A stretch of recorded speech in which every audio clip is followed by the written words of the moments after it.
ഞാനേ ഒരു മേക്കപ്പ് ചെയ്യാൻ വേണ്ടി പോവാണ്. അപ്പോൾ അതിരാവിലെ എണീറ്റ് ഇപ്പോൾ ഒരു 6 മണിയായിട്ടുണ്ട്. അപ്പോൾ ചോയ്സ് സ്കൂളിൽ പഠിക്കുന്ന ഒരു കുട്ടിക്ക് വേണ്ടിയിട്ടാണ്. അപ്പോൾ നമുക്ക് അതിൻ്റെ വിശേഷങ്ങളൊക്കെ കാണാം. ശിവുവിൻ്റെ ഫുഡൊക്കെ സെറ്റാക്കി വെച്ചു. എല്ലാം സെറ്റാക്കി വെച്ചിട്ടാണ് ഇറങ്ങിയിരിക്കുന്നത്. എല്ലാം എടുത്തിട്ടുണ്ടെന്നാണ് വിശ്വാസം. തൊട്ടടുത്ത് തന്നെയാണ് സന്ധ്യ ചേച്ചിയുടെ വീട്ടിലാണ് മേക്കപ്പ് വരുന്നത്. അപ്പോൾ അവർ വരുന്നുണ്ടോ എന്ന് നോക്കാം.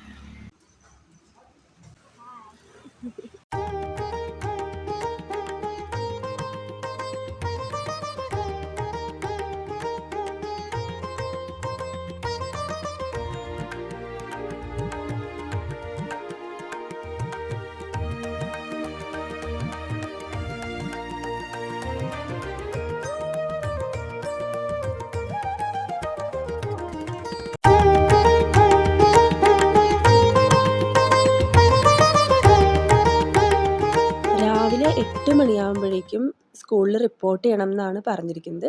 ഇത്രയും രാവിലെയൊക്കെ തരുമ്പോൾ ഈ മേക്കപ്പ് ചെയ്യാൻ കുറച്ച് ബുദ്ധിമുട്ടാണ്. പ്രത്യേകിച്ച് രാവിലെ എണീക്കണ്ടേ. കൊച്ചു കുട്ടികളൊക്കെ ആകുമ്പോഴേക്കും അവർക്ക് എണീറ്റ് ഫുഡൊക്കെ കഴിച്ച് ഒന്ന് സെറ്റായിട്ട് ഈ മേക്കപ്പ് ചെയ്യാനിരിക്കണമല്ലോ.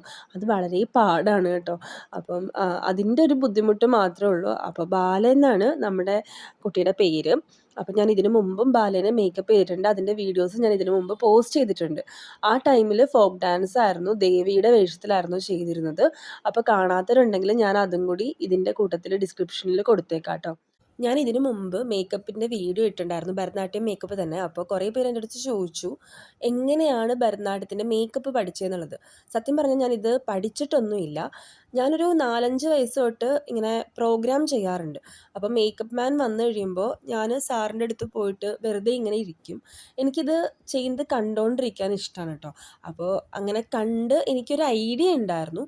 പിന്നെ ഒരു അത്യാവശ്യ ഘട്ടം വന്നു. ഒരു പ്രാവശ്യം ഇതുപോലെ മേക്കപ്പ് ചെയ്യാനായിട്ട് ആളെ എന്തോ കിട്ടിയില്ല, അങ്ങനെ എന്തോ ഒക്കെ ആയപ്പോഴേക്കും ഞങ്ങൾ വിചാരിച്ചു എന്താണെങ്കിലും ഒന്ന് ചെയ്ത് നോക്കാം. വലിയ കാര്യമായിട്ടൊന്നും ഇല്ലെങ്കിലും ചെറുതായിട്ടൊന്ന് നോക്കാം എന്നിങ്ങനെ വിചാരിച്ചു. ചെയ്ത് നോക്കി കഴിഞ്ഞപ്പോൾ എല്ലാവരും നല്ല പോസിറ്റീവായിട്ട് നല്ല ഭംഗിയുണ്ടെന്നൊക്കെ പറഞ്ഞപ്പോൾ എനിക്കൊരു കോൺഫിഡൻസ് ആയി. പിന്നെ ഞാൻ യൂട്യൂബൊക്കെ നോക്കിയിട്ട് എനിക്ക് വരുന്ന കുറച്ച് എന്താണ് യൂസ് ചെയ്യേണ്ടത്, ഏത് പ്രൊഡക്ട്സ് ആയിരിക്കും യൂസ് ചെയ്യുന്നതെന്ന് ഉള്ളതൊക്കെ ഞാനൊന്ന് ജസ്റ്റ് യൂട്യൂബിലൊക്കെ നോക്കാറുണ്ട്. അപ്പോൾ അങ്ങനെയൊക്കെ നോക്കി പഠിച്ചത് വെച്ചിട്ടാണ് ചെയ്യുന്നത്. ഇത് മേക്കപ്പ് മാൻ വന്നിട്ട് ചെയ്യുന്ന ഒറിജിനൽ ഭരതനാട്യം മേക്കപ്പ് പോലെ ആയിരിക്കണം എന്നില്ല. കാരണം ഞാൻ പറഞ്ഞല്ലോ, ഞാൻ ഒന്നും പോയി പഠിച്ചിട്ടൊന്നുമില്ല. എൻ്റെ പരിമിതമായ അറിവ് വെച്ചിട്ട് ഞാൻ ചെയ്യുന്നതാണ്. പിന്നെ ഇത് കഴിയുമ്പോൾ തന്നെ ആൾക്ക് ഇത് മാറ്റിയിട്ട് സ്കൂളിൽ ക്ലാസ്സിൽ അറ്റൻഡ് ചെയ്യാനും ഉണ്ട്. അപ്പോൾ അതുകൊണ്ട് അത്രയും ഹെവി ആയിട്ടൊന്നും ഞാൻ കൊടുത്തിട്ടില്ല കേട്ടോ. അപ്പോൾ മേക്കപ്പ് എങ്ങനെയുണ്ടെന്നുള്ളത് ഒന്ന് പറയണം. ഇനി ഇതൊക്കെ ഒന്ന് ഒതുക്കി വെക്കുന്നതാണ് ഏറ്റവും വലിയ ടാസ്ക് കേട്ടോ. അപ്പോൾ ഇതാണ് ഫൈനൽ ലുക്ക്. അടുത്ത വീഡിയോയിൽ കാണുന്നവരെ ബൈ ബൈ.